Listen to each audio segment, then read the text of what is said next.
Jadi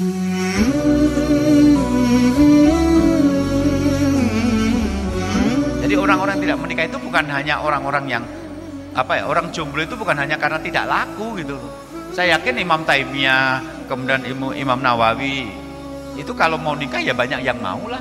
Tapi daripada nanti saya sibuk keluar untuk berjihad, saya keluar untuk mengurusi ilmu, terus kemudian membuat istri malah sering-sering ditinggal, malah nanti nggak bahagia, mending nggak menikah saja.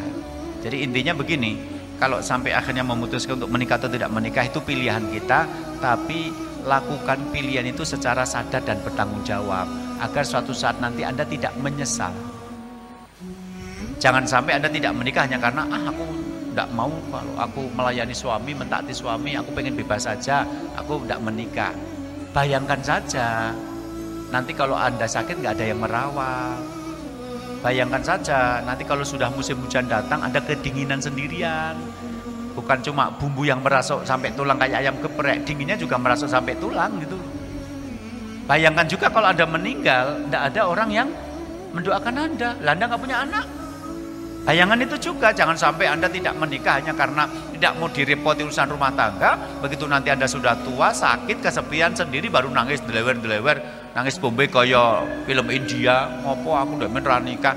Oh, jangan sampai itu terjadi. Makanya untuk yang memilih tidak menikah, harusnya Anda nanti bekerja di tempat-tempat yang memberi manfaat bagi orang lain. Jadi meskipun Anda tidak punya suami, Anda tidak punya anak, tapi ketika Anda sakit, banyak teman-teman yang datang. Ketika Anda meninggal dunia, banyak orang yang merasakan manfaat dari kiprah Anda di dunia dulu, sehingga mereka mendoakan. Imam Nawawi misalnya, beliau tidak menikah, tidak punya istri, tidak punya anak.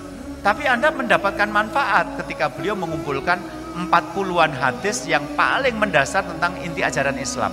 Namanya Arba'in Nawawi. Dan hampir semua pesantren kalau ngajari tentang hafalan-hafalan hadis, mulainya dari hafalan hadis Arba'in dulu. Sehingga orang mendapatkan manfaat dari apa yang beliau kerjakan itu. Jadi misalnya Anda tidak menikah, tidak punya suami, tidak punya anak.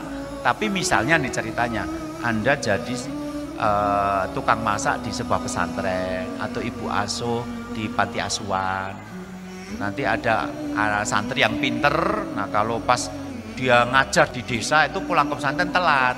Malam makanan sudah habis dimakan teman-temannya.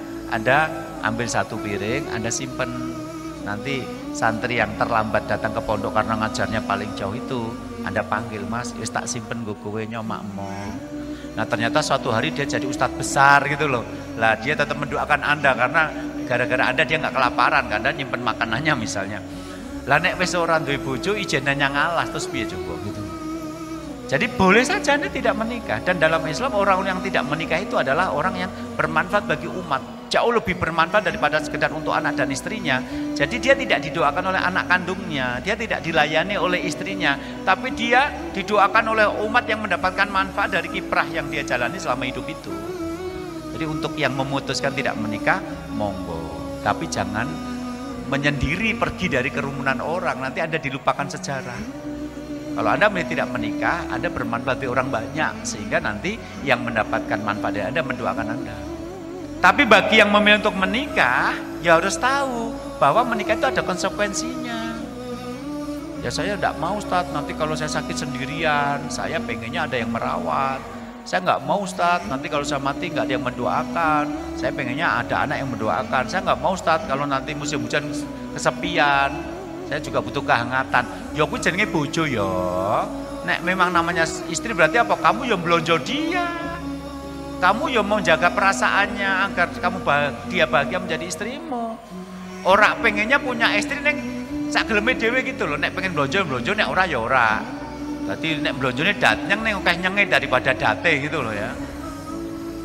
Dia pengennya punya istri merawat ketika sakit, mendoakan ketika meninggal. Tapi ketika di rumah sibuk main handphone. Nggak pernah ngobrol sama istri. Dia keluar di teras, nanti main handphone sampai jam 2 pagi baru masuk ke dalam. Kemarin ada seorang istri yang lapor ke saya begitu. Ya saya nggak kuat dicuekin suami kayak gitu.